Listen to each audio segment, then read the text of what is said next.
Bueno, me da gusto estar de regreso y este va a ser el episodio número 30 del 11 de enero de 2023. ¿No? Y vamos a ver precisamente cómo vemos las cosas en materia de finanzas, inversiones para este año 2023. Vamos entonces a repasar primero, antes de entrar en materia de lo que vemos para este año, pues qué decíamos el año pasado, a manera de predicciones, que hacer predicciones en materia económica, en materia financiera, pues muchas veces son más adivinanzas que otra cosa, en el sentido que pues, es muy difícil atinarle realmente a lo que va a pasar, sí como una generalidad, pero ya atinarle a momentos, precios y puntos específicos, pues es sumamente complicado, ¿no? Es una tarea imposible. Pero bueno, es como vemos y a partir de lo que vemos podemos empezar a tomar decisiones de inversión, decisiones de protegernos ante algunos de los eventos, decisiones financieras, patrimoniales, etcétera, etcétera.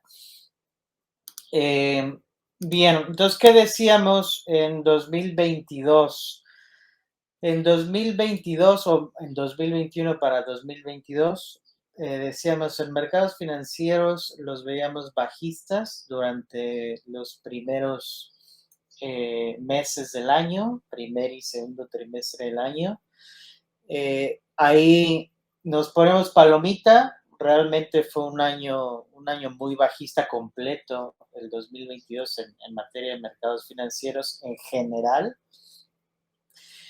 Durante el primer trimestre fueron caídas bastante grandes, temas de inflación, temas de guerra, temas de los que ya conocemos y vivimos el año pasado, y bueno, de entrada lo veíamos bajista. Habíamos cerrado el 2021, si bien fue un año alcista, ya hacia finales del año 2021 se empezaban a ver algunas grietas, digamos, en los mercados.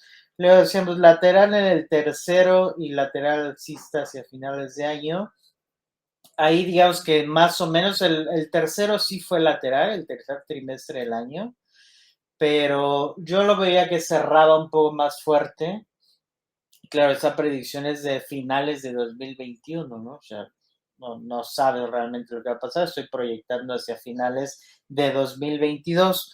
Entonces, pero lo veía como que iba a caer fuertemente durante el año, pero que se iba a recuperar hacia el final. Eso no ocurrió, realmente estuvimos bajando prácticamente todo el año. Y luego, si bien no bajamos mucho más allá de los mínimos que encontramos en el año, ya nos mantuvimos muy cerca de, digamos, del rango más bajo que teníamos, ¿no? Entonces, el último trimestre que yo lo veía más fuerte, ese no se dio, ahí pues no se cumplió la predicción, ¿no? En criptos veía más adopción e innovación, pero no un crecimiento exponencial en el precio como lo tuvimos en 2020 y 2021, y hablaba de un posible crash si las condiciones empeoraban. Ahí me voy a dar palomita en el sentido de que sí hay en general mayor adopción, en general hay innovación, pero sí tuvimos un mercado extremadamente bajista en el mercado de criptomonedas el año pasado. No digo que un crash como tal, tuvimos algunas situaciones muy fuertes, pero yo creo que en general la predicción correcta. La inflación la veía grave pero estable. Ese es como cuando alguien entra al hospital por urgencias y siempre le ponen ahí la etiqueta de que está grave pero estable y nunca sabes exactamente qué es, ¿no? Está grave pero estable y realmente pues no te quita mucha la preocupación que traes. Y la inflación la veía así, grave porque está muy alta, pero sí que sigue vivo, dice Miguel, ¿no? Nunca he visto otra, que le pongan otra etiqueta. Grave pero estable y de ahí ya recuperado. Pero bueno, la inflación lo veía grave pero estable y creo que sí, ¿no? Porque sí la vimos subir un poquito más el año pasado, pero no mucho, mucho más. Se mantuvo de los niveles que ya había subido, luego se empezó a mantener más o menos estable, ¿no? Y estamos en rangos altos todavía, pero no hemos subido más allá y tampoco ha caído mucho, ¿no? Se mantiene ahí grave, pero estable.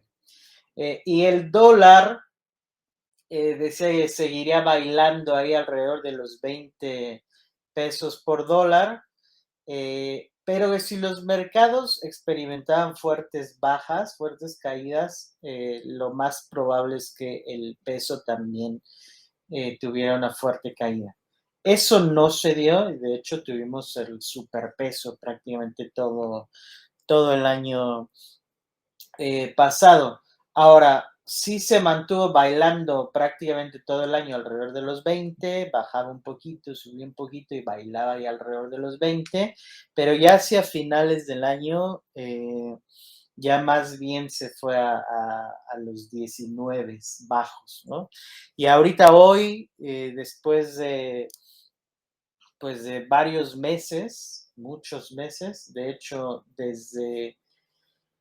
desde febrero del 2020, antes de que iniciara todo el desastre pandémico, desde febrero de 2020 no veíamos que el peso dólar empezara con el número 18, ¿no?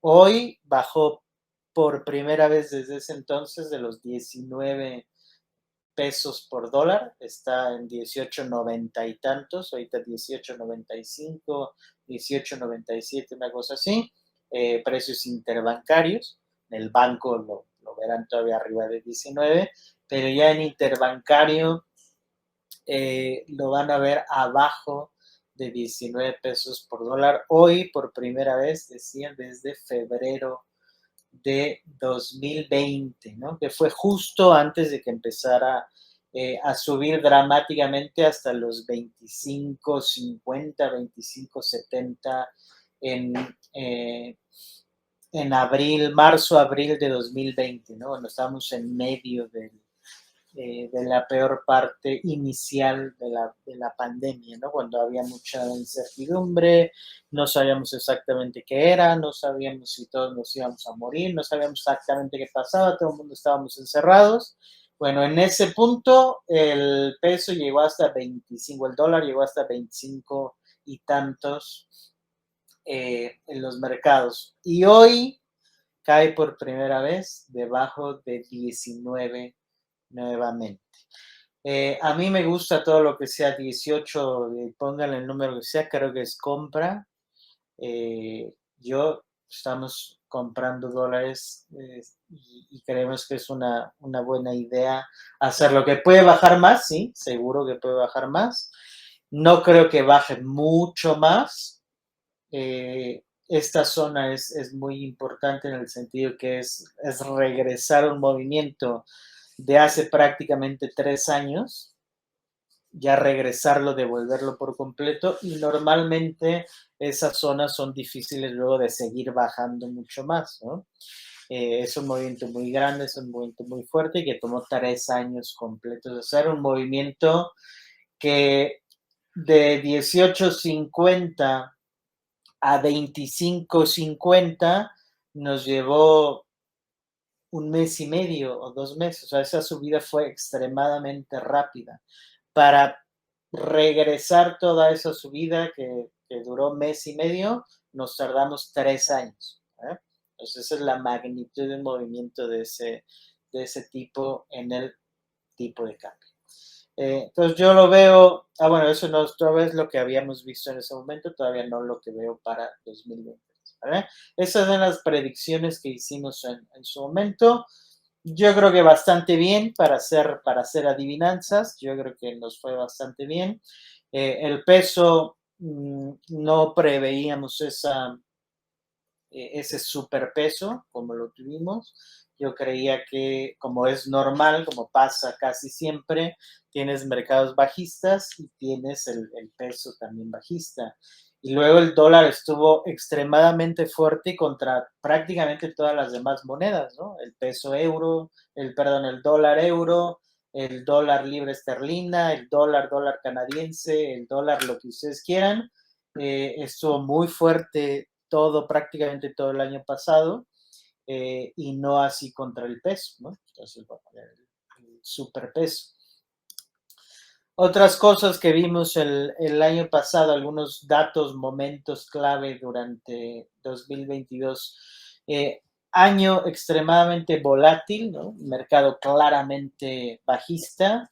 El primer día de operaciones del año pasado fue positivo, hicimos de hecho máximos históricos en los mercados financieros ese día, y a partir del siguiente día empezó la caída y no retomamos más el tema de máximos históricos, ¿vale? Los mercados estuvieron abajo 30%, 28%, 25%, cerraron abajo 20x%, la mayoría de los índices principales en Estados Unidos. Las bolsas en México cerraron un poquito mejor, no cerraron tan abajo, aunque cerraron bajistas también. Y bueno, un año muy, muy movido en ese sentido. Sobre todo, muy, muy marcado el primer trimestre, donde pues tuvimos las noticias más relevantes que luego se eh, fueron permeando y fueron las que influyeron en buena parte en todo el desarrollo del año, el tema de Ucrania y Rusia, que luego desencadena obviamente una ola, si ya veníamos con una inflación al alza, luego ese tema, siempre que hablamos de guerra, guerra igual a precios altos en petróleo, ¿no? Y entonces tuvimos el petróleo en arriba de $130 por barril, que recuerden que veníamos de un momento donde incluso estuvieron los precios negativos en los barriles del petróleo en 2020.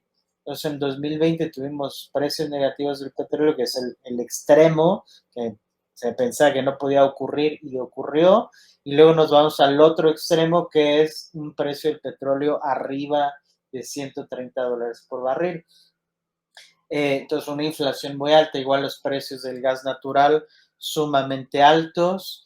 Se mantuvieron altos buena parte del año y luego hacia finales del año empezaron a caer y ahora están en mínimos multianuales. De hecho, el petróleo, tanto el petróleo como el gas natural cerraron negativos el 2022, es decir, más baratos de lo que habían iniciado el año, habiendo llegado a unos precios sumamente altos. Cerraron, de hecho, negativos en el año. Eso es bueno para la inflación, en teoría. Eh, También precios de los alimentos, sobre todo lo que se negocia a nivel global, a nivel internacional, como es el maíz, como es la soya, como es el trigo. Ese tipo de productos estuvieron a inicios del año pasado sumamente alcistas. Algunos de ellos, como el trigo, cerraron más bien más cerca de los mínimos que de los máximos, y los demás se mantuvieron ahí, digamos que en un rango medio, ¿no?